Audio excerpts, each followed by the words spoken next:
Thank you, Mr. Chairman. Ms. Onubogu, thank you for testifying again before the committee today. As you know, President Trump, in his November 1st Truth Social post on Nigeria, threatened to deploy the U.S. military guns blazing into Nigeria to completely wipe out the Islamic terrorists there, stating that if we attack, it will be fast, vicious, and sweet. All of those are quotes.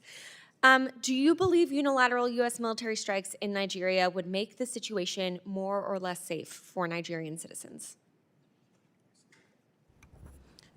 I believe it will make it less safe. Can you elaborate on why? Because all the data points show us that Nigerians value diverse societies. But even as they value diverse societies, there are also experiences where overwhelmingly there are low levels of trust. Already just from the threats that have been made, we're already seeing, especially if you go on social media, people basically forming camps and basically coming up with different conspiracy theories about what is feeding the threats that have been made by the president. So I think it's important to understand the complexities of Nigeria and understand how fragile things are in the environment, and that for years you've actually had members of the political class that have actually manipulated that public mistrust to gain power. So at this point, you hear people forming different camps and making different statements and building different conspiracy theories. I think overwhelmingly Nigerians value unity, and the conversations that are happening now are not good for Nigeria's social cohesion. Thank you. And I do want to dig a little bit more into that because it's not just the actual military strikes that would cause problems, but we've actually already seen that even just these threats and rhetoric have had immediate consequences. I've personally heard anecdotes of this happening already in Nigeria. You mentioned it in your opening statement that this was a risk. Could you expand on this and explain how inflammatory rhetoric can make tensions within communities even worse and actually lead to the very violence and targeting that this administration says it's trying to counter? So as I mentioned, because of the low levels of trust that we see in communities, all we have to do is date back to several conflicts that have occurred over time in different parts of Nigeria. And we've seen how some of them have been driven by conspiracy theories or hearsays. And in many ways, rhetoric like this could actually be detrimental because it moves us farther away from finding a real solution to the problem.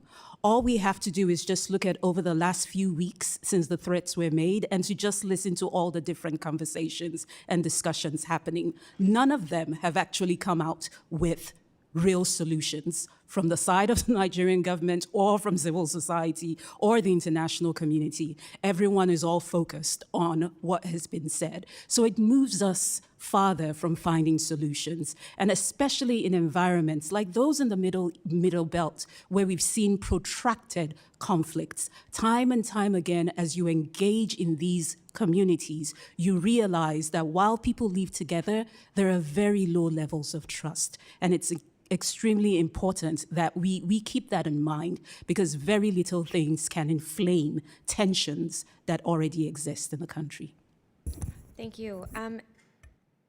You've talked a lot about this deficit of trust, lack of trust, about the sort of crisis of governance in Nigeria.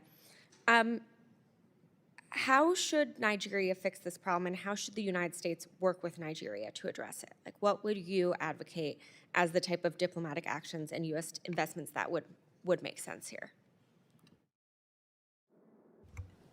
I think most importantly, for this situation, Nigeria needs to take the lead and literally summon the utmost political will in this regard. As I mentioned in my testimony, a lot of these narratives have continued because people, Nigerians are not getting the justice that they deserve. And unfortunately, it's breeding an environment where there's a sense of impunity, where those who carry out attacks, regardless of what religion they come from, they feel they can continue those attacks. And then the communities, there's a sense of grievance where at the end of the day, if they feel that the government isn't coming to their aid, they come up with their own narratives.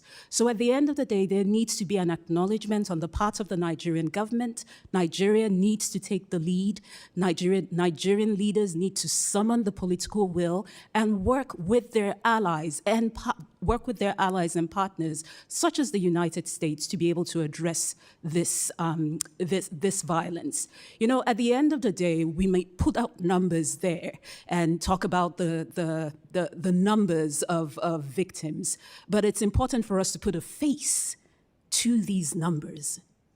The violence has gone on for so long in Nigeria. So Nigeria needs to take the lead, work in partnership with allies such as the US, and there is a moment here, there is an opportunity here for folks to come to the table to really find a sustainable solution to this problem. Thank you. I yield back.